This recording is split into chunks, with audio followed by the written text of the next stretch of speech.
নমস্কার সবাইকে। বন্ধুরা, আজকের সন্ধ্যার খবরে আপনাদের সবাইকে স্বাগত।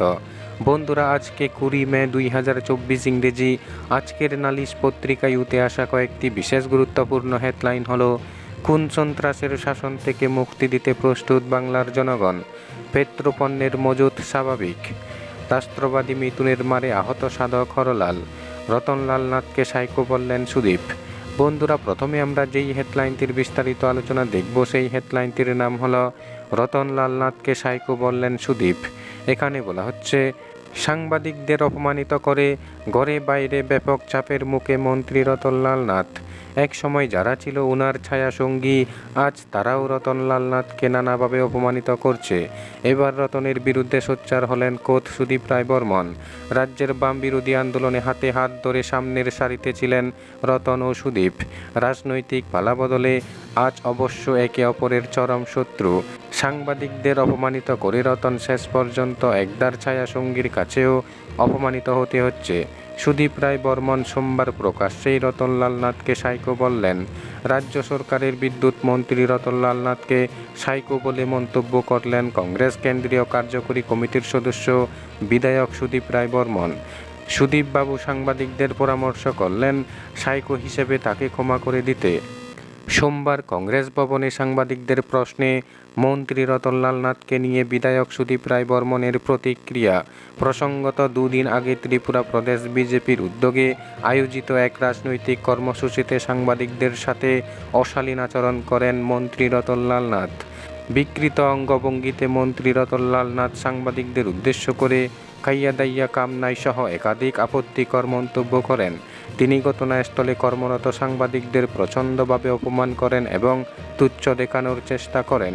ঘটনার সময় মন্ত্রী রতনলাল নাথের সঙ্গে বিজেপির প্রদেশ সভাপতি রাজীব ভট্টাচার্য এবং অন্যান্য নেতৃবৃন্দ উপস্থিত ছিলেন।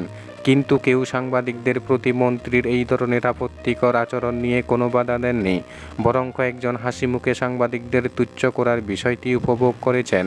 সেই ঘটনার ভিডিও ভাইরাল হতেই বিভিন্ন মহলের ব্যাপক সমালোচনা শুরু হয়েছে। আগরতলা পুর নিগম থেকে মন্ত্রীর আচরণ নিয়ে নিন্দা জানানো হয়েছে। কিছু সংবাদ মাধ্যম নিজে থেকে মন্ত্রীকে বয়কট করেছেন। বিভিন্ন রাজনৈতিক দল থেকেও মন্ত্রীর এই ধরনের আচরণ নিয়ে প্রতিবাদ করা হচ্ছে। সোমবার আগরতলা কংগ্রেস ভবনে একটি সাংবাদিক সম্মেলনে এই বিষয়টি নিয়ে কংগ্রেস বিধায়ক সুদীপ রায় বর্মনের কাছে তার প্রতিক্রিয়া জানতে চেয়েছিলেন সাংবাদিকরা। নিজের প্রতিক্রিয়া জানাতে গিয়ে সুদীপবাবু সাংবাদিকদের পরামর্শ করেন রতনলাল নাথকে ক্ষমা করে দিতে। সুদীপবাবু বলেন, he is a complete psycho, অর্থাৎ তিনি একটা মানসিক রোগী। একটা সাইকোর উপরে রাগ অভিমান থাকতে নেই। সুদীপবাবু আরও বলেন, তিনি কোনোভাবেই এই বিষয় নিয়ে ক্ষমা চাইবেন না, তাই সাংবাদিকদের উচিত সাইকো হিসেবে তাকে ক্ষমা করে দেওয়া। বন্ধুরা, এরপরের হেডলাইন রয়েছে পেট্রোপণ্যের মজুত স্বাভাবিক। এখানে বলা হচ্ছে, বর্তমানে রাজ্যে স্বাভাবিক হয়েছে পেট্রোল ও ডিজেলের মজুত। চাল ডাল সহ অন্যান্য নিত্য প্রয়োজনীয় সামগ্রীর মজুতও স্বাভাবিক রয়েছে। তাই পণ্য সামগ্রীর মজুত নিয়ে কোনো ধরনের বিভ্রান্তির অবকাশ নেই বলে সাফ জানিয়ে দিয়েছেন খাদ্য ও জনসংবরণ দপ্তরের মন্ত্রী সুশান্ত চৌধুরী।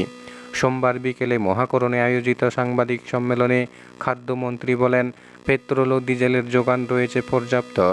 প্রতিদিন রাজ্যে 275 কিলোলিটার পেট্রোলের প্রয়োজন হয়। বর্তমানে মজুত রয়েছে 1700 কিলোলিটার। তেমনি ডিজেল প্রতিদিন প্রয়োজন হয় 375 কিলোলিটার। মজুত রয়েছে 2700 কিলোলিটার। ফলে স্বাভাবিক হয়েছে পেট্রোপণ্যের যোগান ও মজুত।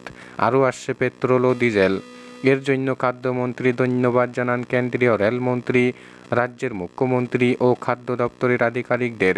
তাদের আন্তরিক প্রচেষ্টার কারণেই প্রায় 10 দিন পর পেট্রোপণ্যের যোগান স্বাভাবিক হয়েছে। বর্তমানে চাল ডাল তেল সহ অন্যান্য নিত্য প্রয়োজনীয় সামগ্রীর মজুতও স্বাভাবিক রয়েছে। এই নিয়ে কোনো ধরনের বিভ্রান্তি ও অপপ্রচারে কান না দিতে তিনি জনগণের কাছে আহ্বান জানান।